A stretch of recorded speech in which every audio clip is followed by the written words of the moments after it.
Welcome to హాహా స్నేహ vlogs. ఈ రోజు మా డిపార్ట్మెంట్ దాటి బయటకైతే వెళ్ళలేదండి, ఖాళీ లేదు అసలు. తర్వాత ఇంటికి వెళ్ళిపోయేటప్పుడు వినాయకుని అయితే దర్శించేసుకున్నాం. మా బుజ్జి కనిపోయి ప్రసాదం దొరకలేదు అనుకుంటే మా జూనియర్ ఒక అమ్మాయి ప్రసాదం తీసుకొచ్చింది.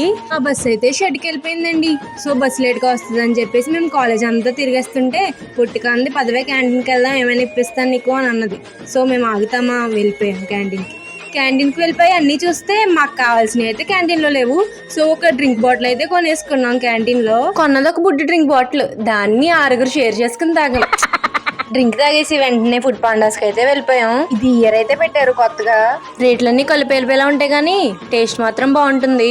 మేమైతే గార్లిక్ పాప్స్ తీసుకున్నాం, 70 పడింది. దాన్ని అయితే 3 షేర్ చేసుకుని తినేసాం. షేరింగ్ ఈజ్ కేరింగ్, దాన్ని అయితే ఫాలో అయిపోతాం మేము. అంతలో మా బస్సు అయితే షెడ్ నుంచి వచ్చేసింది. మెల్లగా అందరం బస్సు ఎక్కేసి ఇంటికైతే వెళ్ళిపోయాం. ఇంటికి వెళ్ళేసరికి 7 అయిపోయింది. నా ఫేవరెట్ స్పాట్ అయితే భలే ఉంది, ఎర్రగా. By by.